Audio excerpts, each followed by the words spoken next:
What's up guys, I wanted to make a quick video about base building and base defending from Michler23. In the comments of the last video I had questions about it, so I'm going to kind of show an example of a poorly defended base versus a well defended base.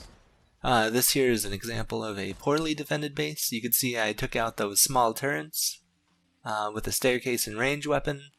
Now he does have a pretty solid fence, however there's always a weak point. You can see these gates here went down with relative ease, so I did speed this up a little. With enough time, raiders can get through these weak points in the armor. Now you should never leave valuable items like this undefended. You can see this group had electric smelters on their lawn with titanium in them, and I swear this isn't staged. I actually find a lot of bases like this. They just sort of think that a fence is enough to stop the raiders. You can see they have a turret in the lawn there that's elevated, however it doesn't have the radius to cover these smelters, and I'm able to get all this titanium. Pretty poorly defended base. I'm able to move around the base pretty freely. I think these players here overextended. You can see they tried to build bridges and all kinds of stuff.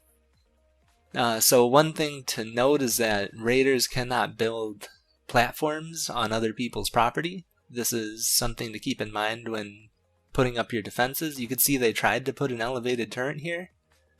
However, it's on a flimsy kind of bit of cardboard, as opposed to these ones over here, which are on top of the fences. So I'll show you guys, I could just kind of take that out pretty quick with a marksman rifle, and then I'm able to take down the turret with a couple shots.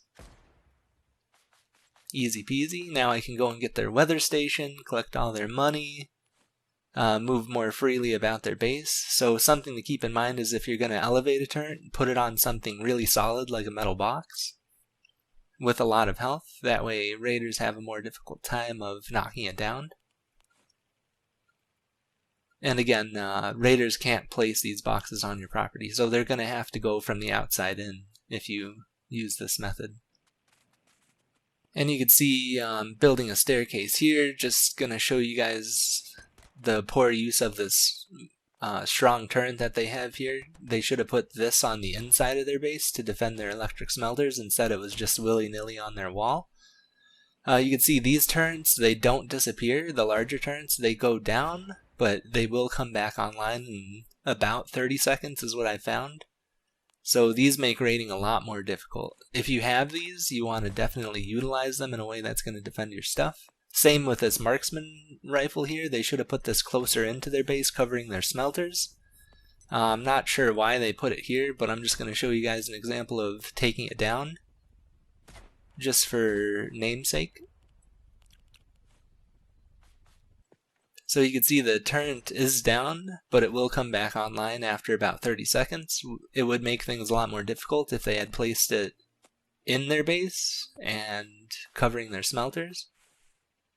Those turrets can shoot pretty low. Here I'm just showing you an example of how tough the walls are. So raiders are always going to use the weakest point where the gates would be. And now that we've seen a poorly defended base, let's take a look at this base, which is actually decently defended. You can see they have elevated strong turrets, a marksman rifle that covers a pretty decent area. Their generators are elevated. They don't have many expensive items on the lawn. That disassembly machine would be difficult to raid because of the elevation of the turrets. However, there are always weak points within bases, and raiders will always expose the weakest link. So I'll show you guys a fence hop method here that they might use. So no matter how strong the wall is, if you don't have turrets on it, raiders will be able to get through.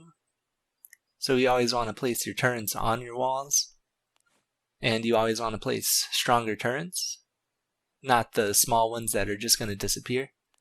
Now the stronger turrets are harder to come by. I believe you can get them at the PvP arena, bunkers. I think you can craft them, but it takes a special blueprint and a lot of parts. Essentially just, if you're going to leave something on your lawn, defend it really well or assume it's going to be taken. So you can see I'm taking down the turret here. I'm going after that dice table just because I can.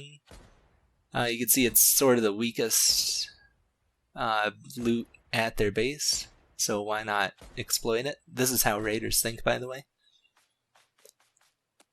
So just gonna go grab that. The marksman rifle does have a radius on it, however, not quite. And yeah, so this is a more defended base. There's still a weak point. So something I wanted to talk about here is the goal of Longvinter is sort of to prestige. You can prestige 5 times per server, and it stays on the server. Every time you prestige, you lose your house, your items, everything in your base. So that leads me to sort of the philosophy that bases should be used more as storage and not so much as a place to beautify the outside of. So don't leave valuable items outside of your base unless you can defend it, is sort of what I'm thinking about with this. I use my base more for like a means of storage to make money to prestige. I hope this was helpful for you guys, and as always, lucky long wintering to you.